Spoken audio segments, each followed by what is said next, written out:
مثل دفعه قبل به طرفم اومد. از ترسم به گوشه ای از اتاق رفتم و پتو رو به خودم پیچیدم. دست بردار نبود. باز با خنده کریهی به طرفم اومد. این بار جیغ کشیدم. اون از خدا بیخبرم کمربند چرمیشو کشید و مشغول زدن من شد.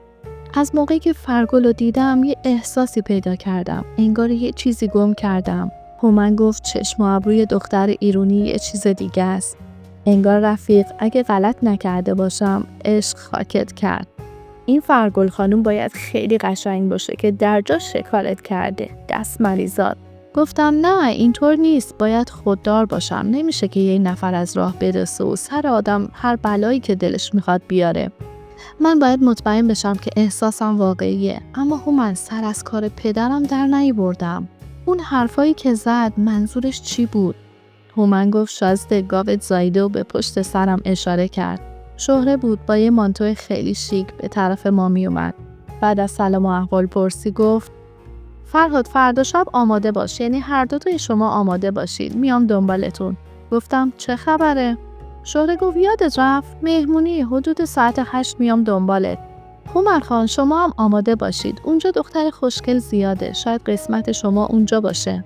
هومن گفت دست شما درد نکنه. اگه قسمت من از هر جا بیارن بهم بدن وضعم خوب میشه. یعنی یه حرم سرا را میندازم. شهره گفت چه اشتهایی. حالا شما اولیشو بگیر ببین از عهده‌اش برمیای. در هر صورت فعلا خدافظ تا فردا شب. همه دخترها منتظرن تو رو ببینن فرهاد. شهره رفت و من و هومن همدیگه رو نگاه کردیم. هومن رو نمیدونم ولی من اصلا حوصله نداشتم. کاش گل نداده بودم. هومن گفت خدا شانس بده. از در و دیوار برات نعمت میباره. یکی تو کارخونه، یکی دختر خاله، حتما 7-8 تام توی مهمونی فردا منتظرن. اون وقت من بدبخت ارزه ندارم یه زن بگیرم که از بچگی هم با هم همبازی بودیم. مهره مار داری فرهاد بترکی. چه خبرته؟ گفتم جز یکی بقیه ارزونیه تو. برو هر کدومو که دلت میخواد بگیر. مبارکت باشه. فعلا هم برو میخوام بخوابم. خستم. فردا کلی کار تو کارخونه دارم. هومن گفت من که میدونم چرا میخوای بخوابی. میخوای زودتر صبح بشه سوت کارخونه رو بزنی. سر کار بری و به کارا رسیدگی کنی. انشالله فردا فرگل کار داشته باشه و نیاد. ببینم باز تو هم تو کارخونه کار داری یا نه. گفتم گم شو. فردا اول باید برم محضر سند ماشین رو بنام کنم. شایدم فردا اصلا نرسم برم کارخونه. هومن گفت کورشی اگه دروغ بگی. تو تا سرتو بذاری روی متکا خواب فردا توی کارخونه رو میبینی. با دست کورا طرفی. خداحافظی کردیم و به خونه رفتیم و چون اشتها نداشتم شام نخوردم. از پدر مادر به خاطر ماشین تشکر کردم. خواستم برم بخوابم که پدر پرسید مگه شام نمیخوری؟ که گفتم اشتها ندارم. پدرم خندید و شب بخیر گفت. صبح زودتر بیدار شدم و بعد حمام و اصلاح و صبحانه به محضر رفتم. 1 ساعتی طول کشید. بعد به طرف کارخونه حرکت کردم. عجله داشتم زودتر برسم. به محض رسیدن به طبقه بالا به دفتر رفتم و وارد شدم. فرگل پشت میز نشسته بود. خیالم راحت شد. دعای هومن اجابت نشده بود. بلند شد و سلام کرد که جواب دادم. گفتم خوبید فرگل خانوم؟ جناب حکمت چطورن؟ همونطور که صحبت می‌کردم به چهره فرگل دقیق شدم. کوچکترین آرایشی نداشت. حتی دست به ابروهاش هم نزده بود. ساده. برعکس شهره که مثل یک زن کامل آرایش میکرد. فرگل گفت فرهاد خان یه تلفن داشتید. گفتم شما نیستید دوباره تماس میگیرن. نیم ساعت دیگه. نامزدتون بود. گفتم خیلی ممنون. بعد با تعجب چیه من بود؟ نامزدم؟ فرگل گفت بله میخواستن در مورد مهمونی امشب باهاتون صحبت کنن. گفتن مهمونی امشب تغییر کرده یعنی به فردا موکول شده. اسمشون هم گفتن شهره خانم. من لحظه فرگل رو نگاه کردم. از صورت و چهرش نمیشد چیزی رو خوند. بی تفاوت به نظر می رسید. همین مسئله ناراحتی منو تشدید می کرد. حتی اگر کمی عصبانی بود حداقل به احساسش نسبت به خودم پی می بردم. حرفی برای گفتن نداشتم. فقط آروم گفتم من نامزد ندارم. رفتم به دفتر خودم رو با کار سرگرم کردم ولی فکرم فقط دنبال این بود که به چه صورت به فرگل ثابت کنم که شهره دروغ گفته. حدود 1 ساعت بعد فرگل به وسیله آیفون تلفن به من اطلاع داد که شهره پشت خط منتظر منه. مخصوصا بلند شدم و به دفتر فرگل رفتم و از همونجا با شهره صحبت کردم. بعد از سلام و احوال پرسی شهره گفت فرهاد تلفن زدم که بهت بگم امشب مهمونی نیست، فردا شبه، عیبی نداره؟ من دکمه زدم که صدا از آیفون پخش بشه که فرگلم بشنوه. گفتم نه عیب نداره، فقط شهره چرا خودتو نامزد من معرفی کردی؟ شهره گفت همینطوری اومدم بگم دختر خالتم گفتم نامزدشم، مگه چیزی شده؟ گفتم نه چیزی نشده، به من گفتن نامزد تلفن کرده، تعجب کردم این چه نامزدیه که خودم ازش خبر ندارم. شهره گفت حالا مگه بده که من نامزدت باشم؟ گفتم ترجیح میدم شما دختر خالم باشی. امشبم چون اصرار کردی به این مهمونی میخواستم بیام، ولی یادت نره شهره جان ما قبلا در مورد این مسئله صحبت کردیم. شهره با خنده گفت باشه یادمه، فردا شب میام دنبالت، خدا نگهدار. تلفن رو قطع کردم و به فرگل نگاه کردم. خیلی آروم نشسته بود و خونسرد منو نگاه میکرد. بعد یه پرونده رو به طرفم گرفت و گفت درخواست وام کردند، شما باید موافقت کنید، لطفا این پرونده رو مطالعه کنید. پرونده رو از دستش گرفتم و به دفتر خودم رفتم. حسابی در مقابل این دختر خل اصلاح شده بودم. از خودم لجم گرفته بود. تصمیم گرفتم دیگه باهاش کاری نداشته باشم. مشغول کار شدم. زمان به سرعت گذشت و ساعتیه که بعد از ظهر شد و وقت نهار. چند دقیقه بعد در زدن و فرگل با یک ساندویچ و یک لیوان وارد شد. فرگل گفت بفرمایید فرهاد خان، ساندویچ کتلت، اینم نوشابه. همونطور بی تفاوت بود. اصلا نمیشد از رفتارش چیزی حدس زد. یعنی وقتی حتی غذا هم برای من آورد مثل این بود که یه پرونده برام آورده. دیگه کفرم در اومده بود. گفتم خیلی ممنون فرگل خانم، عرض کرده بودم که من چون تا ساعت 2 بیشتر اینجا نیستم نهار نمیخورم. در هر صورت خیلی ممنون. خیلی آروم ساندویچ و لیوان نوشابه را که روی میز گذاشته بود برداشت و به طرف در رفت. موقعی که داشت خارج میشد آروم گفت خودم پخته بودم. رفت و درو بست. مدت 5 دقیقه صبر کردم، اما دلم طاقت نیاورد که دستپخت فرگل رو نخورم. نمیخواستم ناراحتش کنم. بلند شدم و به دفتر فرگل رفتم. ساندویچ و نوشابه روی میزش بود. خودش هم همینطور پشت میز نشسته بود. اون هم انگار اشتهاش از بین رفته بود. گفتم خیلی ممنون، گرسنه شدم و ساندویچ رو برداشتم و به دفتر خودم برگشتم و با عصبانیت مشغول خوردن شدم. بعدم نیومد. خیلی خوشمزه بود. حس کنجکاویم تحریک شد. از لای در نگاه کردم. اونم مشغول خوردن غذا شده بود. ساعت حدود 2 بود که پدرم وارد دفتر شد. پشت سرش هم فرگل. بلند شدم و سلام کردم. پدرم گفت خوبی؟ کارا چطور پیش میره؟ با فرگل خانم راحت کار میکنی؟ گفتم نه پدر، یعنی نه خیر، مشکلی نداریم. فرگل خندید. پدرم همینطور. 2-3 تا پرونده رو که باید پدرم میدید بهش نشون دادم و دستورات لازم رو گرفتم که پدرم گفت دیروز فرگل رو راحت رسوندی؟ گفتم بله، ماشین نو، کولر دار، خنک نذاشتم آب تو دلشون تکون بخوره. پدر گفت فرهاد خان ماشین نو، کولر و این چیزا رو به رخ فرگل نکش. این فرگل خانم ما خواستگار داره، همه میلیاردر. 2-3 تاشون هم خودت احتمالاً میشناسی. حالا نمیخوام اسمشون رو بگم. خلاصه فرگل دنبال پول نیست. یعنی این دختر مثل پدرش دنبال معنویات هستن. خداوندم این دختر رو به چنان سلاح دفاعی تهاجمی مجهز کرده که هرچی پسر پول داره خواستگارشه. گفتم به خدا منظوری نداشتم. پدر شما که منو میشناسین، من هیچ وقت اینطوری نبودم. خلاصه خیلی هول شده بودم. پدرم با خنده گفت خیلی خوب، حالا هول نشو، کارتو بکن، برو. پدر فرگل دلش شور میفته. سرمو پایین انداختم و بعد از خداحافظی از پدر رو به فرگل کردم و گفتم بفرمایید فرگل خانم، در خدمتم. دوتایی از کارخونه خارج شدیم و سوار ماشین به طرف خونه حرکت کردیم. خجالت زده بودم. شرم داشتم که به چشمای فرگل نگاه کنم. دلم نمیخواست در مورد من اینطوری فکر کنه. پس گفتم فرگل خانم باور کنید منظور من اون چیزی نبود که پدرم گفت. من فقط میخواستم به پدرم بگم خیلی مواظب شما بودم. فرگل با خنده گفت فرهاد خان پدرتون شوخی میکرد، خودتون رو ناراحت نکنین. من متوجه منظور شما شدم. گفتم خیلی ممنون، اما پدرم در مورد اصطلاح اعطایی خداوند شما شوخی نمی‌کرد. دقیقاً درست میگفت و مطمئن هستم در مورد خواستگاراتون هم همینطور. فرگل فقط گوش میکرد و به جلو خیره شده بود و جوابی نمیداد. من دوباره شروع کردم. در مورد دختر خاله‌م باید بگم که ایشون نامزد من نیست. امشب به اصرار او مجبور شدم که به یه مهمونی برم که خب انگار موکول به فردا شب شد. باز هم ساکت نشسته بود و به جلو نگاه میکرد. اونقدر عصبانی شده بودم که دلم میخواست از ماشین بیرون بپرم. اون از کوچیکی که اونقدر گریه کرد تا همه فهمیدن که من باعث زمین خوردنش شدم.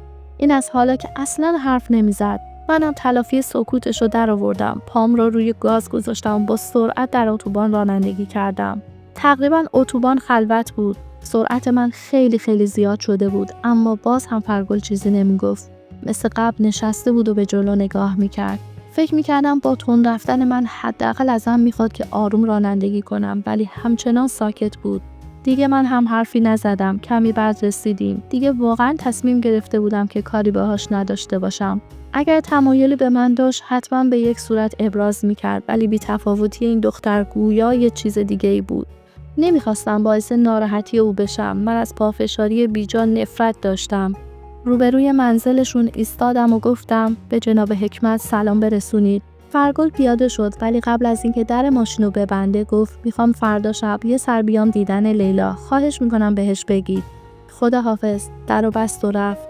نمیتونستم بفهمم که آیا اومدنش برای دیدن لیلا یه تصمیم قبلی بوده یا اینکه وقتی فهمید قرار فردا شب من و شهره به مهمونی بریم این حرفو زد. یک راست پیش هومن رفتم. مشغول خوردن ناهار بود. به منم گفت که سر میز بشینم و ناهار بخورم. گفتم نه اشتها ندارم. فرگل ساندویچ کتلت آورده بود خوردم. تو برو غذاتو بخور. هومن گفت حالا اونقدر اونجا تو کارخونه غذا بخور تا صدای مادرت درات. میدونی که ستاره خانم نسبت به خورد و خوراک تو وسواس داره؟ حالا بگو ببینم چی شده؟ تمام جریان رو براش تعریف کردم. هومن گفت باور کن فرهاد، این هند جگرخوار شهره رو میگم. تا دیده که یه دختر تلفن رو برداشته مخصوصا گفته من نامزدشم. هم به طرف برسونه که تو نامزد داری، هم یه محکی زده ببینه تو چی میگی. اما تو هم خوب گفتی. غلط نکنم این فرگل خانوم هم مخصوصا فردا شب انتخاب کرده ببینه تو با شهره به مهمونی میری یا نه. فکر کنم دست این لیلا پدر صلواتی هم تو کاره. حالا مهمونی فردا شبو چی کار میکنیم؟ نه نمیرم. به شهره زنگ میزنم میگم کار دارم نمیتونم بیام. برو تو نهار سرد میشه. فعلا خدافظ. به خونه اومدم و بعد از حمام کردن 2 ساعتی خوابیدم. بعد تلفنی به شهره گفتم که فردا شب نمیتونم با اون به مهمونی برم. گفتم باید خونه باشم. کمی ناراحت شد، ولی چون خودش برنامه رو عوض کرده بود چیزی نگفت. سراغ لیلا رفتم که تازه از حموم در اومده بود. از پشت در اتاقش آروم باهاش صحبت کردم. لیلا لباس تنت هست؟ باهات کار دارم.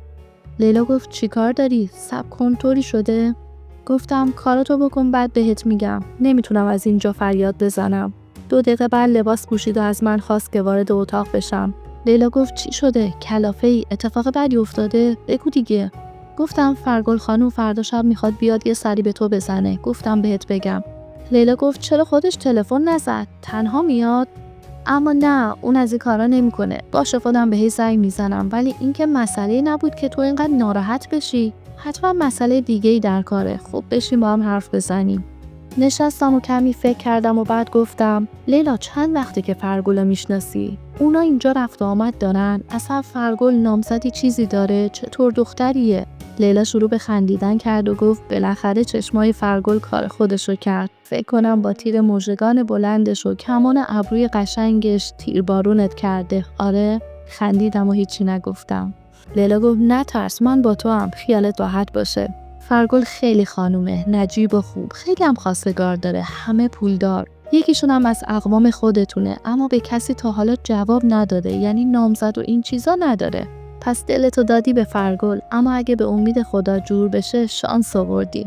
دیدم که ستاره خانم میگفت 1-2 روز از کارخونه که میای اشتها نداری غذا بخوری.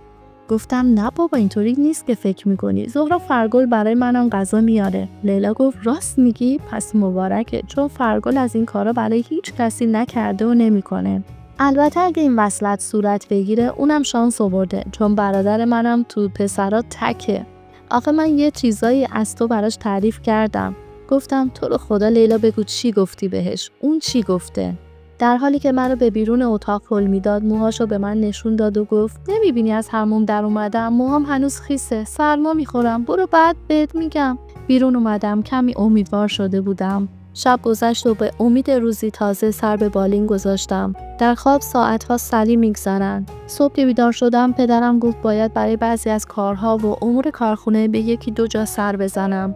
به ناچار بعد از صبحانه و حمام دنبال انجام اونها رفتم و خلاصه ساعت 12 بود که به کارخونه رسیدم. بعد از خوشوبش با بچه‌های کارخونه به دفترم رفتم. سلام فرگل خانم، حالتون چطوره؟ پیغام شما رو به لیلا دادم.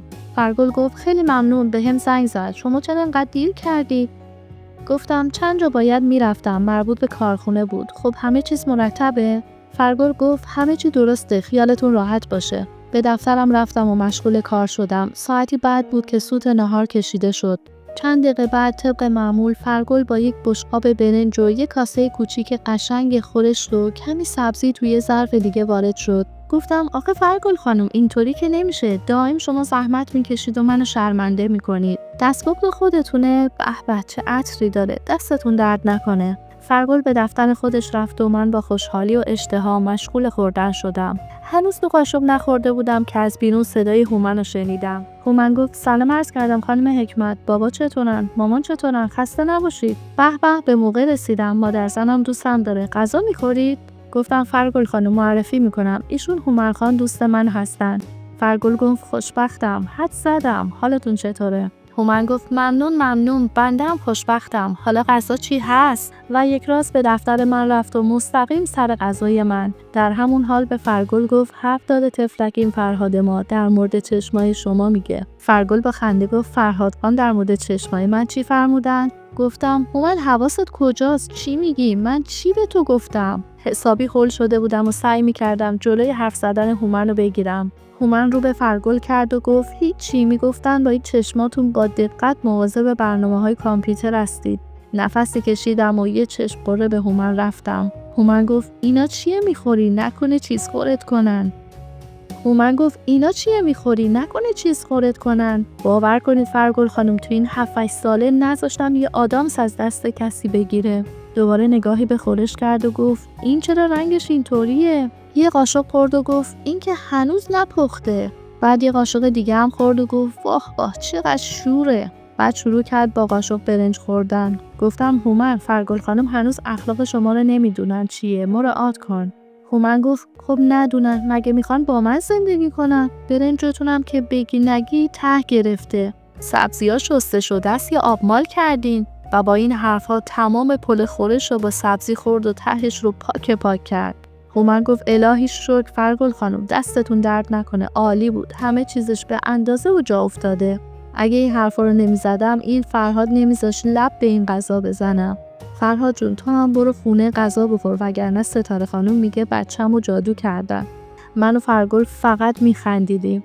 هومن گفت فرگل خانم چرا اینقدر این تفلک فرهادو میچزونید؟ چرا با این چیزا اذیتش میکنین؟ خدا رو خوش میاد. گفتم هومن باز شروع کردی؟ اصلا کی به تو گفت امروز بیای اینجا؟ فرگل گفت من باعث شدم فرهاد خانو ناراحت کنم؟ هومن گفت چه میدونم، با این پرونده ها همین چیزا دیگه. تفلک میگفت پرونده پشت پرونده، نامه پشت نامه. فرگل همینطور میخندید. بعد لحظه‌ای گفت من تعجب میکنم که هومن خان با زبونش چطور تا حالا نتونستن لیلا رو رام کنن. هومن که داشت آب میخورد ناگهان با شنیدن اسم لیلا به سرفه افتاد و گفت آخ مدینه گفتی کبابم کردی. فرگل خانم تو رو خدا با این لیلا کمی صحبت کنی که اینقدر چش سفیدی نکنه. من از بس که دنبالش تو بیابونا گشتم لاستیکای ماشین پنچر شد. گفتم خب حرفاتو زدی، برو که الان پدرم میاد. هومن گفت خب حساب ما چقدر شد؟ یه خورش داشتیم و پلو با سبزی اضافه، چقدر بدم؟ هومن رفت و چند دقیقه بعد پدرم اومد و بعد از اینکه گزارش کار روزانه رو بهش دادم با فرگل از پدر خداحافظی کردیم و بیرون اومدیم. تو ماشین وقتی به طرف خونه در حرکت بودیم به فرگل گفتم فرگل خانم اگه هومن حرفی زد که باعث ناراحتی شما شده عذر میخوام، عادتشه. شوخی میکنه، هرچند که غذای شما اونقدر خوشمزه بود که تمامشو خورد. فرگل با خنده گفت نه چیزی نگفت، پسر خوبیه، امیدوارم که لیلا هم با ازدواج با اون راضی بشه و هر دو خوشبخت بشن. فرهاد خان هومن مادر نداره؟ گفتم وقتی که خیلی کوچیک بوده پدر و مادرش از هم جدا شدن، از این بابت خیلی سختی کشیده. دیگه تا خونه صحبتی نکردیم. وقتی جلوی خونه‌شون رسیدم موقع پیاده شدن گفت فکر نکنم شما رو امشب ببینم، گویا قراره با دختر خالتون به یه مهمونی برید. گفتم خیر، تلفن زدم و قرار امشب رو کنسل کردم. فرگل گفت چرا؟ حیف بود، اگه میرفتید حتما بهتون خوش میگذشت. گفتم راستشو بخواید حوصله نداشتم برم، دیدم تو خونه بمونم بهتره. دیگه چیزی نگفت و خداحافظی کرد و رفت. مستقیم به خونه اومدم و امروز با اشتها نهار خوردم و رفتم 2 ساعتی خوابیدم. بعد حمام و اصلاح و یک دست لباس خوب پوشیدم و پایین اومدم. لیلا گفت چه خبره؟ چه بوی ادکلانی؟ گفتم لیلا فرگل ساعت چند قراره بیاد؟ لیلا گفت مگه نگفتم بهت؟ زنگ زد عذرخواهی کرد گفت امروز نمیتونه بیاد. گفتم چرا؟ تو رو خدا راست میگی؟ خندید و گفت شوخی کردم، غروب میان دیگه. یه رو بعد هومنم اومد. هومن گفت سلام لیلا خانم، حالتون چطوره؟ چه خبره؟ لیلا گفت سلام هومن خان، ممنونم خوبم. اگه منظورتون از خبر امتحانات منه، هنوز تموم نشده. هومن گفت خیلی عجیبه، تمام دانشگاه‌ها تعطیل شدن، چطور شما هنوز امتحان دارید؟ لیلا دنبال کارهای خودش رفت و من و هومن داخل باغ مشغول قدم زدن شدیم. گفتم هومن اگه امشب لوس بازی در بیاری من میدونم و تو. خجالت نکشیدی امروز تمام غذاهای منو خوردی؟ هومن گفت تمام غذاها؟ همچین میگی تمام غذاها؟ انگار 3 پرس غذا بوده. چند تا قاشق بود که منم خوردم، اما دستش درد نکنه، خیلی خوشمزه بود. فرهاد فردا تعطیله، خیال نداری یه سر به پریچه خانم بزنی؟ گفتم مگه فردا تعطیله؟ ای دل غافل، پس کارخونه هم تعطیله، اصلا حواسم نبود. هومن گفت چه کارکن شدی، واقعا اگه کشور چند تا آدم کاری مثل تو داشته باشه سر 1 سال آباد میشه. حالا اگه تو ناراحتی فردا برو کارخونه. گفتم اگه گذاشتم لیلا امشب با تو 1 کلمه حرف بزنه تو باید تنبیه بشی. راستی هومن اگه لیلا با فرگل رفتن توی اتاق لیلا چیکار کنیم؟ هومن گفت قصه نخور، من به هوای یه چیزی میرم تو اتاقش، 2-3 تا سوسک میندازم اونجا، حتما فرار میکنن و میان بیرون. اما باید مواظب باشی نفهمن من سوسکا رو اونجا بردم، وگرنه حسابم با لیلاست. گفتم آفرین، خیالت راحت باشه، من سرشونو گرم میکنم نفهمن. هر دو خندیدیم. نیم ساعتی با هم صحبت کردیم که در خونه باز شد. از این طرف باغ فرگل آقای حکمت رو دیدیم که وارد شدن. گفتم هومن بدو بریم جلو سلام کنیم. هومن گفت چرا دست و پاتو گم کردی؟ هول نشو، خودتو بگیر، همینطوری آروم برو جلو، کاریت نباشه، وانمود کن که داشتیم از خونه میرفتیم بیرون. نزدیک پله ها بهشون رسیدیم، هر دو سلام کردیم. با مادر فرگل آشنا شدیم. هومن با آقای حکمت آشنا شد. هومن گفت خیلی خوشحالم از آشنایی با شما، بسیار خوشوقتم، چه سعادتی، به به. آقای حکمت گفت بنده هم به همچنین، بیرون تشریف میبرید؟ هومن گفت بنده خیر، این فرهاد خان جایی کار داشت میخواست بره، من در خدمتون هستم، بفرمایید خواهش میکنم. من که غافلگیر شده بودم بلافاصله گفتم نه خیر، میخواستم برم ماشین رو بیارم تو. هومن گفت فرهاد جان، آقای حکمت که غریبه نیستن، میرم پیش آقای رادپور، تو برو به کارت برس، خودتو معذب نکن، برو شوهر خانم منتظره. دیگه اصلا نمیدونستم چی بگم، مستحصل به فرگل نگاه کردم. دلم میخواست کله هومن رو بکنم و فرگل به دادم رسید. فرگل گفت پدر این هومن خان خیلی سر به سر فرهاد خان میزنن، شوخی میکنن. گفتم خیلی ممنون فرگل خانم، من امروز مخصوصا قرار مهمونی رو کنسل کردم که در خدمت شما باشم. هومن گفت ای حالو، بند و آب دادی؟ همه شنیدن و زدن زیر خنده. آقای حکمت که از برنامه حسابی شنگول شده بود گفت تا حالا یه همچین استقبالی خوب و گرمی از من نشده بود، بریم تو بچه‌ها. شکر خدا به خیر گذشت. خانواده حکمت از جلو من و هومن از پشت سرش حرکت کردیم که من محکم یه لگد به پای هومن زدم. متقاعد اون صدای آخ هومن بلند شد. در همین موقع صدای پدرم اومد. هومن چی شده؟ صدای چی بود؟ هومن گفت چیزی نبود آقای رادپور، صدای قلب فرهاد بود. همه دوباره خندیدن. سلام و احوالپرسی و خوشوبش شروع شد. همونطور که داخل سالن میرفتیم آروم به هومن گفتم مگه قرار نشد شوخی نکنی؟ اگه گذاشتم امشب با لیلا حرف بزنی؟ هومن گفت باز منو تهدید کردی، اون دفعه هم اینو گفتی خدمتت رسیدم، بازم تهدید کن تا جلوی خانواده حکمت کاری کنم که بهت دختر ندن. گفتم باشه هومن جون، تو رو خدا مسخره بازی در نیار، آبرومون میره ها. همه روی مبل نشستن. هومنم رفت تقریبا کنار لیلا نشست، منم روبروی فرگل نشستم.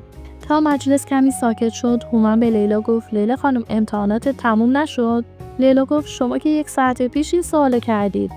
هومن گفت نه، گفتم شاید تموم شده حواستون نیست. فرگل خانم خواهش میکنم در مورد تاریخ پایان امتحانات با لیلا خانم کمی صحبت کنید. بعد یه سیب برداشت و مشغول پوست کندن شد. این دفعه خود لیلا هم خندش گرفت.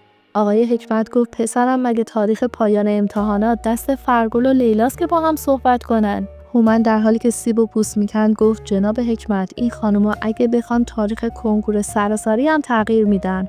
پدرم خندید و گفت جناب حکمت، این هومن خانم مدتی از این لیلا خانم ما خواستگاری کرده. لیلا خانم هم جواب موکول به پایان امتحان کرده. اینه که هومن مثل اینکه خودش امتحان داره منتظره که کی تموم بشه و لیلا جواب بده. آقای حکمت گفت به به، مبارکه به سلامتی. هومن خانم باید ما رو هم دعوت کنید. هومن گفت اختیار دارید حتما، کی از شما بهتر. خلاصه صحبت گل انداخت و بعد از مدتی مادر و فرخنده خانم و مادر فرگل ستایی مشغول صحبت شدن و پدرم و آقای حکمت هم همینطور. لیلا برای پذیرایی بلند شد و به آشپزخونه رفت. فرگل هم به دنبال لیلا. هومن گفت فرهاد پاشو بریم کمک کنیم. برو یه سینی چای بیار تا من هم ترتیب میوه و شیرینی رو بدم. و با این بهانه هر دو به کمک لیلا و فرگل رفتیم. لیلا چای ریخته بود و توی سینی گذاشته بود که هومن برداشت و به داخل سالن برد و به همه تعارف کرد. منم ترتیب میوه و شیرینی رو دادم. لیلا و فرگل هم تو آشپزخونه پشت میز نشسته بودند و صحبت می‌کردند. هومن به من اشاره کرد که به آشپزخونه بریم. به محض ورود به آشپزخونه هومن گفت ببخشید کاری ندارید دیگه؟ لیلا گفت نه ممنون، کار دیگه ای نیست. هومن گفت تعارف نکنید، تا نشستم و دستم به کاره بفرمایید.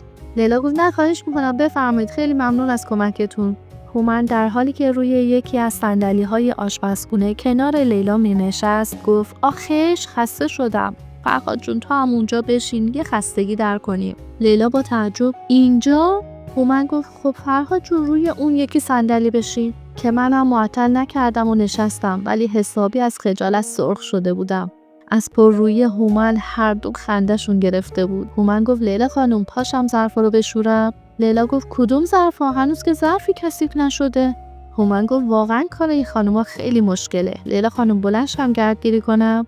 فرگل با خنده گفت خوش به حال همسرتون هومن خان، حتما توی خونه بهش خیلی کمک میکنی. هومن رو به لیلا کرد و گفت لیلا خانم با شما، میفرمایند خوش به حالتون. لیلا چپ چپ به هومن نگاه کرد.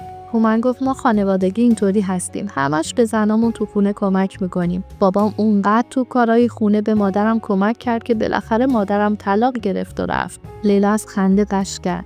هومن گفت خانما میدونستید که فرهاد قهوه خیلی عالی درست میکنه؟ فرهاد بپر چند تا قهوه درست کن خانما ببیند چقدر هنرمندی. بلند شدم و شروع به تهیه قهوه کردم. هومن گفت فرهاد جون سر نره، حواستو بده به کار. چرا همش این ور اون ور نگاه میکنی؟ فتیله‌شو بکش پایین. من دوباره به هومن چشقوره رفتم. فرگل گفت این فرهاد خان خیلی مظلومن، هر چی میگید اصلا جواب نمیدن. من با این حرف فرگل گل از گلم شکفت. ته دلم قند آب کردن. یه نگاه به فرگل کردم و خندیدم. هومن گفت حالا من شدم ظالم، این فرهاد شد مظلوم. خدا شانس بده، حق داری فرهاد خان بخندی. اگه یه خانوم به این خوشگلی هم از من حمایت میکرد منم میخندیدم. ولی چیکار کنم که دست ما کوتاست. حالا حواستو به کارت بده و اینقدر فرگل خانومو نگاه نکن. در همین موقع قهوه سر رفت و گاز خاموش شد. هومن گفت عیب نداره، هول نشو. آخه میدونید این دفعه اولی که برای فرهاد خواستگار میاد، دست و پاشو گم کرده. در همین موقع فرگل از جا بلند شد و به طرف من اومد و گفت بدین من درست کنم فرهاد خان. هومن گفت کوفتت بشه فرهاد خان، شانسو ببین. فرهاد بیا با هم یه بلیت بخت آزمایی بخریم. خلاصه من و فرگل کمک کردیم تا قهوه آماده شد و بعد چهارتایی دور میز نشستیم. هومن گفت دستتون درد نکنه، خیلی ممنون. حالا بشینیم قهوه بخوریم و در مورد عروسی و ازدواج و این حرفا صحبت کنیم. فرگل و لیلا خندیدن. من از پررویی هومن تعجب میکردم. فرگل گفت خب هومن خان شما چه تیپ دختری خوشتون میاد؟ یعنی چه جور دختری رو برای ازدواج در نظر دارید؟ هومن گفت یه دختر زشت ایکبیری بد ترکیب. لیلا بهش چشم قرده رفت. هومن گفت خانم این حرفا که مراحل اولیه قضیه است. کار من از این حرفا گذشته. من انتخابمو کردم، خواستگاری هم کردم و جواب مثبتم گرفتم. فقط مونده تتمه امتحانات. این سوالم بهتر از این فرهاد ننه مرده بکنید. گفتم هومن خجالت بکش. هومن گفت ببخشید خاله مرده؟ دوباره همه خندیدن. خود منم خندم گرفت. لیلا گفت شما هومن خان خودتون بریدید و دوختید، زیادی خیال پردازی کردید. هومن گفت یعنی میخواین بفهمید زن من نمیشین؟ لیلا گفت من خیلی فکر کردم، به این نتیجه رسیدم که شما از زندگی منفی من قصد استفاده بر علیه پدرتون رو دارید. یعنی با این کار میخواید از ایشون انتقام بگیرید. صحبت جدی شده بود. من و فرگل ساکت شدیم. لیلا این زمان رو برای حرف زدن با هومن انتخاب کرده بود. هومن بعد از لحظه سکوت گفت لیلا خانم، زندگی منفی تر از زندگی من سراغ دارید؟ شما پدرتون فوت شده ولی از محبت مادر بهره مندید. میدونید این مادره که بدون خجالت به فرزندش محبت میکنه، یعنی بغلش میکنه، نوازشش میکنه، میبوسدش. پدر دورادور یه محبت نیم بندی داره، نه اینکه بی محبت. منظورم اینه که نمیتونه محبت و مهر خودش رو علنی بروز بده، مخصوصا که از همسرش جدا شده باشه. یعنی خودش یک کسی رو میخواد که خودش رو دلداری بده. تازه شما آقای رادپور رو داشتید که تقریبا جای پدر رو براتون بگیره. این فرهادم که تکلیفش معلومه، همه چی در زندگی داشته، میمونه منی که آرزوی یه نوازش مادر به دلم مونده. لیلا خانم، هر دست نوازشی که مادر سر فرزندش میکشه 1,000,000 تومان ارزش معنوی داره. حالا حساب کنید ببینید من چقدر ضرر کردم. پول که نمیتونه جای محبت رو بگیره. دنیایی از پول پدرم داشت، ولی چه فایده که دل من شکست. دل خودش هم شکست. حالا بعد از سالیان سال یه نفر رو پیدا کردم که میتونم دوستش داشته باشم. این دفعه باید ضرر چیو بدم؟ این دفعه چه گناهی کردم که باید تقاص پس بدم؟ سر جدایی پدر و مادرم از هم بیگناه چندین سال زجر کشیدم. این بارم به گناه پولداری پدرم من باید تاوان پس بدم؟ بعد از این حرفا هومن که خیلی کلافه شده بود بلند شده از آشپزخونه بیرون رفت. همگی تحت تاثیر قرار گرفته بودیم. بعد از لحظه به لیلا گفتم هومن تونست تو رو قانع کنه؟ حرفای قشنگی زد. اشک در چشمان لیلا حلقه زده بود. گفتم لیلا جون، تحت تاثیر احساسات کاذب قرار نگیر. یعنی مواظب باش از روی ترحم تصمیم نگیری. اگه دوستش داری باهاش ازدواج کن، اگر هم دوستش نداری راحت بهش بگو. لیلا گفت باور نمی‌کردم اینقدر حساس باشه، اصلا بهش نمیاد. گفتم بهت قبلا گفته بودم دل هومن مثل شیشه است، به ظاهرش نگاه نکن. لیلا گفت کجا رفت؟ یعنی تو فرهاد صلاح میدونی برم دنبالش؟ گفتم چون هومنو میشناسم، اگه دوستش داری من صلاح میدونم تا هر کجا رفت دنبالش بری. لیلا اشکاشو پاک کرد و خندید و دنبال هومن رفت. فرگل که خیلی تحت تاثیر این صحنه قرار گرفته بود مدتی منو نگاه کرد. من سرمو پایین انداختم و خجالت کشیدم. فرگل گفت خوب با لیلا صحبت کردید، باعث شدید از تردید راحت بشه. گفتم فرگل خانم، شما با روپوش و روسری توی کارخونه یه جور دیگه هستید. خندید و گفت زشت میشم؟ گفتم نه اصلا، خیلی هم بهتون میاد. در هر دو صورت. نذاش جملم تموم بشه. فرگل گفت حالا نتیجه کار این دوتا چی میشه؟ گفتم عروسی، به امید خدا. فرگل گفت اگه اینطوری بشه عالیه، من خیلی خوشحال میشم. گفتم فرگل خانم، میخواستم از اون روز عذرخواهی کنم. اون روز خیلی تند رانندگی کردم، یعنی ببخشید اگه تند رفتم و باعث ناراحتی شما شدم. فرگل گفت برعکس، شما علاوه بر اینکه تند نمیرید خیلی هم کند حرکت میکنید. من با تعجب گفتم خانم، من اون روز نزدیک به 200 کیلومتر سرعت داشتم. فرگل فقط خندید. لحظه بعد متوجه منظور فرگل شدم و گفتم ای وای، من چقدر ابلهم. لحظه مکث کردم و بعد خودم رو آماده کردم و پرسیدم فرگل خانم، شما نامزد دارید؟ فرگل گفت فعلا نه. گفتم خیال ازدواج ندارید؟ فرگل گفت باید دید چی پیش میاد. گفتم فرگل خانم، امتحانات شما تموم شده؟ فرگل گفت هنوز نه، چند تا مونده. در همین وقت مادرم گفت بچه‌ها نمیاد پیش ما، حوصله‌مو سر رفت. چیزی نمونده بود که حرف دلمو بهش بزنم. حیف موقعیت از دست رفت. فردا صبح ساعت 8:30 بود که هومن از در حیاط وارد اتاق من شد و منو بیدار کرد و بعد از شستن صورت پایین رفتیم. صبحانه خوردم و با ماشین من دوتایی به طرف شهر ری حرکت کردیم. تو راه از هومن پرسیدم دیشب فرصت نشد نه از تو نه از لیلا بپرسم، بگو ببینم چی شد، لیلا چی گفت؟ هومن گفت چیزی نشد، لیلا از من خواست تا آخر امتحانات صبر کنم، یعنی بهش وقت بدم. گفتم خب اونم حق داره، صحبت یک عمر زندگیه، باید بهش فرصت بدی. هومن گفت تو چی کار کردی؟ حتما مثل ماست نشستی و فرگل رو نگاه کردی. گفتم نه بابا، داشتم حرف میزدم که یه دفعه مادرم صدامون کرد. هومن گفت میخوای بگم لیلا باهاش صحبت کنه؟ من خندیدم و گفتم تو اگر طبیب بودی سر خود دوا نمودی. برادر من، تو اگه بیل زنی باغچه خودتو بیل بزن. هومن گفت فکر کنم اگه جای من و تو این مشرجب باغبون دست به کار شده بود تا حالا باغچه هر دومون رو بیل زده بود. تو که وضعت خوبه، منو بگو، اگه پدرم بفهمه میخوام لیلا رو بگیرم بیرونم میکنه. گفتم عیب نداره، بیرونت کرد یه خونه ما، بش و داماد سرخونه، دیگه شب و روز پیش هم هستیم. هومن گفت اما فرهاد این پدرت خیلی زرنگه، این فرگل از همون روزی که تو توی خونتون با دوچرخه زدی زمین برای تو نشون کرده بود. الحق هم سلیقه خوبی داشته. ماشاءالله جای خواهرم باشه، به چشم خواهر برادری خیلی دختر خوشگل و قشنگیه، با وقار و خانوم، اصلا یه حالت بخصوصی داره. این به درد تو میخوره نه اون شهره. اولین ایراد شهره اینه که جلفه، سبکه، بعدش این که لوسه، عقلش درست رشد نکرده. به امید خدا اگه جورشه با فرگل ازدواج کنی عالی میشه.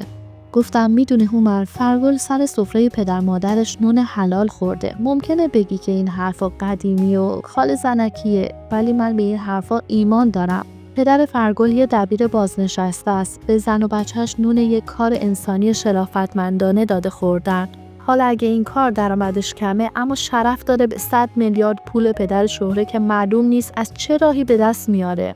میدونی هومن، چند روز پیش یه مسئله پیش اومد. یعنی وقتی روز اول رفتم کارخونه، وقتی پدرم داشت در مورد اونجا منو توجیه میکرد و قسمت‌های مختلف رو به من نشون میداد، توی دفتر به یکی از کشوهای میز که درش قفل بود اشاره کرد و گفت که توی این مدارک مالیات و این چیزاست که مربوط به کارخونه نیست. درشو باز نکن که قاطی چیزای دیگه نشه. فرداش من خودم تنها اومدم کارخونه، کنجکاو شدم و در این کشو رو باز کردم. میدونی توش چی بود؟ هومن گفت حتما یه سر بریده با مدرک و اسناد جاسوسی. با خنده گفتم گم شو هومن. هومن گفت فهمیدم، عکس چند تا از دوست دخترای آقای رادپور. گفتم باز چرت و پرت گفتی، اصلا برات نمیگم توش چی بود. هومن گفت نه تو رو خدا بگو، شوخی کردم. گفتم توش پر قبض و رسید و این چیزا بود، مربوط به شاید بیشتر از 10 تا مؤسسه و صندوق خیریه و آسایشگاه و پرورشگاه، اینجور چیزا. همه اونا رو که خوندم نام پرداخت کننده پدرم بود. مبالغ همشون بالا. اگه بدونی چقدر خوشحال شدم. تا حالا یک کلمه تو خونه از پدرم در مورد این چیزا نشنیده بودم. حتی داخل یه پرونده اسم چند تا دانشجو هم بود، البته به رمز. یکیشون دانشجوی پزشکی، یکیشون حقوق، یکیشون متالورژی. خلاصه چند تا بودن. باعث افتخار بود که پدرم این کارا رو کرده، خرج تحصیلشون رو میده. توی کارخونه اگه بدونی چقدر کارگرا پدرم رو دوست دارن، اصلا احتیاجی نیست بالا سرشون بایستی که کار کنن. طوری فعالیت میکنن که انگار کار مال خودشونه. هومن گفت پدر تو دست خیر داره. توی محله خیلی ازش تعریف میکنن. البته من در مورد پدر خودم به یه همچین اسنادی دست پیدا نکردم، ولی تو کارخونه ما هم برنامه همینطوره. روز اولم پدرم به من گفت که سر به سر کارگرا نذارم. کلی نصیحتم کرد که رفتارم با زیر دستا خوب باشه. البته اصلا بهش نمیاد از این کارا بکنه. من هومن نمیخواستم بهت بگم، ولی حالا که این حرف رو زدی گوش کن. یه پرونده دیگه تو کشو بود که روش نوشته بود شرکت خودم و سینایی. یعنی پدر تو میدونی شرکت چی بوده؟ هومن گفت شرکت استثمار آدم‌های حالو با مسئولیت محدود. گفتم تو اصلا عادت کردی که مسخره باشی. بنده خدا یه چی میگن صندوق خیریه است. هومن گفت راست میگی؟ گفتم به جان تو این دفعه اومدی بهت نشون میدم. نری حالا یه چیزی به پدرت بگی ها. پدرت آدم خوبیه. پدرای ما پولدار هستن، اما این پولا با پول احتکار و دزدی و پدر سوختگی فرق میکنه. هومن گفت خوشحالم کردی. با این چیزایی که تو گفتی با نظر تخفیف به پروندهش نگاه میکنم. تقریبا رسیده بودیم. ماشین رو پارک کردیم و از در بازار وارد شدیم. پریچه خانوم طبق معمول همونجا نشسته بود، اما خواب. تصمیم گرفتیم که اول زیارت و این کارا رو بکنیم، بعد سراغش بریم. پس به طرف قبور رفتیم و نیم ساعتی طول کشید. برگشتنی چند تا بستنی خریدیم و اومدیم پیش پریچه خانوم. هنوز خواب بود. کنارش نشستیم و سیگارا رو روشن کردیم. نمیدونم از بوی دود سیگار بود یا اینکه حس کرد کسی پیشش نشسته. 1-2 دقیقه بعد چادرش از روی صورتش کنار زد و ماها رو دید. خندید. هر دو سلام کردیم و جواب داد. هومن بستنی رو به طرفش گرفت. با خوشحالی قبول کرد و گفت دستتون درد نکنه. تو این هوا خیلی مزه میده. منتظرتون بودم. چطور تنها اومدین؟ هومن گفت لیلا که فردا امتحان داشت و حالا هم با مادرم بیرون رفته بود. شروع به خوردن بستنی کردیم. وقتی تموم شد بهش گفتم تو رو خدا مادر بزرگ، من چه کاری برای شما از دستم ساخته است؟ چه کاری دارید که ما میتونیم براتون انجام بدیم؟ ما از نظر مادی دست و بالمون بازه، تو رو خدا به ما بگی. خندید و گفت یه بار دیگه هم اینو از من پرسیدی. بهت گفتم من تو این دنیا همه کاری کردم. بالاشو دیدم، پایینش هم دیدم. این دنیا مثل یه خوشگله. مدتی با یک نفر میمونه اما بهش وفادار نیست، حالا چه زن چه مرد.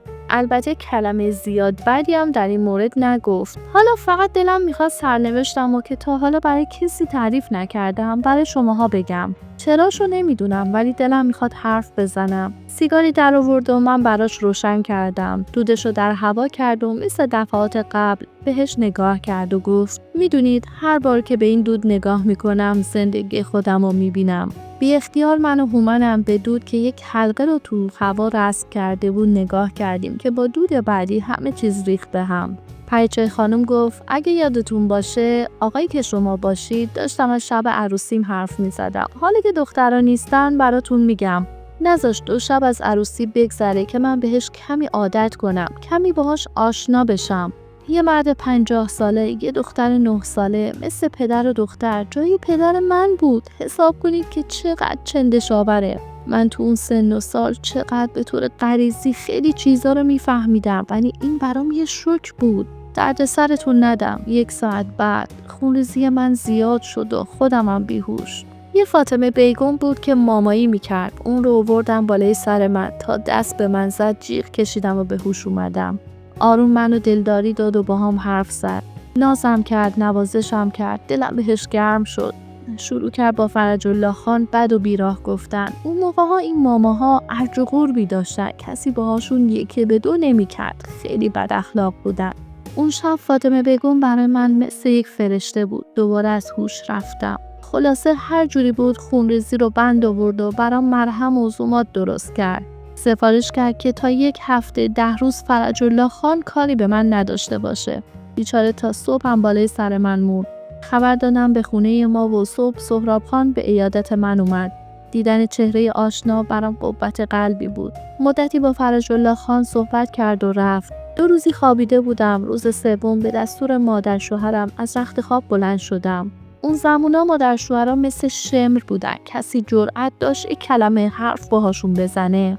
همون روز اول به من گفت من کاری ندارم که دختر فلانی هستی. اینجا عروسی، ناز و ادا رو بذار کنار.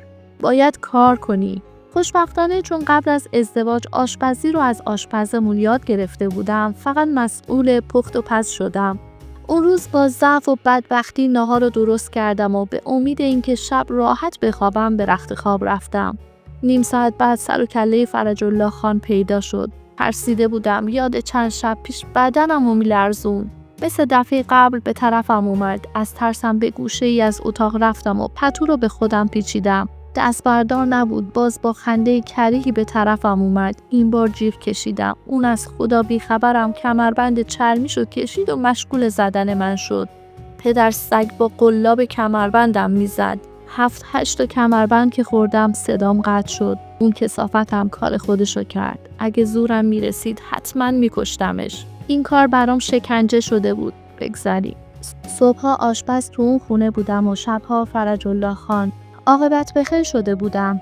هر دفعه که سراغم میومد تا 1 ساعت بعدش گریه میکردم. نه عشقی نه دوست داشتنی جز نفرت چیزی برای من نداشت.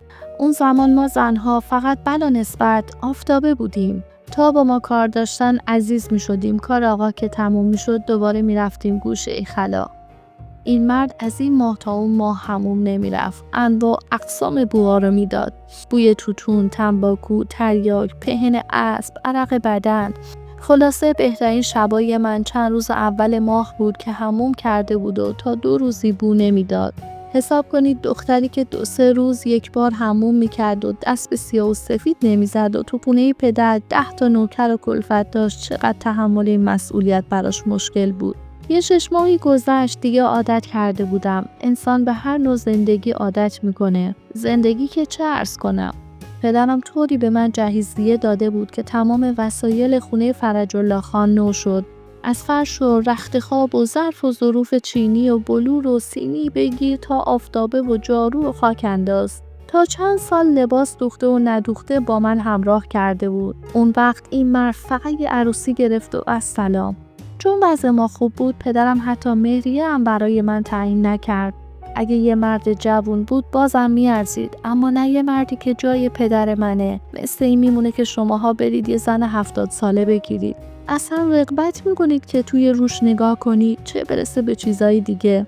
گفتم که زن اصلا به حساب نمیاد. یه 6 ماهی گذشت. این فرج الله خان که با مادر و خواهرش زندگی میکرد صبح میرفت غروب برمیگشت. در نبودن اون متوجه خیلی چیزا شده بودم. البته عقلم درست نمیرسید. بعضی از روزها 1-2 ساعت بعد از رفتن فرج الله خان مردهایی توی خونه رفت و آمد میکردن. خونه اونا حدوداً 500 متری بود که در 3 طرف اون اتاق داشت. اتاقها کنار هم ساخته شده بود و آشپزخونه زیر یکی از اتاقها. طرف دیگه دست ما و اتاقهای طرف دوم مهمون خونه بود. یه طرف هم دست خواهر و مادر فرج الله خان. یه شب که فرج الله خان از بیرون برگشت صدام کرد. تعدادی زغال تو آتیشگردان انداخت و با نفت روشن کرد و به من داد تا بچرخونم. تو خونه خودمون وقتی خدمتکارا این کار انجام میدادن لذت میبردم و از این کار خوشم میومد. بعد به من یاد داد که چطور زغال خوب برای منقل انتخاب کنم. فهمیدم که از این به بعد آماده کردن منقل آقا به عهده منه. خلاصه وقتی منقل آماده شد، آب جوش خواست که حاضر کردم و منو به یکی از اتاقهای مهمون خونه برد. اونجا دور تا دور اتاق پتو برای نشستن پهن کرده بودن و برای هر پتو مخده‌ای گذاشته بودن. منقل و کنار یک از پتوها گذاشت و خودش برای آوردن تریاک و وافور رفت. با برگشتن اون مشغول آموختن تریاک دادن به او شدم. به این ترتیب که اون میخوابید و من باید بسته های تریاک رو روی حقه وافور میچسبوندم و با انبر زغالی مناسب انتخاب میکردم و لوله وافور رو به دهانش میذاشتم تا یک پک بزنه. تقریبا حدود 1 هفته 10 روز طول کشید تا با وظیفه جدیدم آشنا شدم. تو این مدت هر بار که اشتباهی مرتکب می شدم با انبر داغ به پام می زد که هم درد داشت و هم می سوخت. اون وقتا نمی دونستم که یک کودک 10 ساله چه گناهی به درگاه خداوند مرتکب شده که باید یه چنین سرنوشتی دچار بشه. این کار برای من وظیفه سنگینی بود. باید همونطور مثل میخ می شستم تا آقا تریاک کشیش تموم بشه. از سر شب شروع می کرد تا 3 ساعت از شب گذشته ادامه داشت. در بین هر بست تریاک که میکشید 10 دقیقه یه رو چرت میزد. در این زمان نباید بیدارش میکردم. در غیر این صورت یا با لگد منو میزد یا با انبر داغ. خودش راحت به یک بالشت بزرگ لم داده و چرت میزد و من همینطور کنارش میشستم. هر 2 بست تریاک که میکشید از قوریهای کنار منقل براش 1 استکان کمرباریک چای میریختم. بی‌انصاف بعد از 3-4 ساعت کیف کور بلند میشد. خوابشو کرده بود و دنبال سرگرمی میگشت. من بیچاره که صبح زور بیدار شده بودم، آشپزی هم به عهده من بود. بعد از این چند ساعت برنامه تریاک کشید دیگه رمق نداشتم که چشمامو باز نگه دارم. چه برسه به بقیه چیزا. آشپزی اون زمونا با حالا قابل مقایسه نبود. اون وقتا فقط نیم ساعت طول میکشید تا اجاق روشن کنیم. تقریبا تمام وقت صبح گرفته میشد تا یه غذا آماده بشه. بگذریم. تو تمام این شبها دنبال صبح میگشتم. دنبال صبحی که چشم باز کنم و ببینم رها شدم. ولی ناگفته نذارم که دهن گرمی داشت. از چند روز بعد شروع به گفتن قصه های زیبا کرد. قصه های طولانی. اون وقتا مردم سرگرمی نداشتن. نه تلویزیونی، نه رادیویی، نه چیزی. حالا توی کامنت ها به هم بگید به نظرت پریچه توی اون خونه میمونه یا فرار میکنه؟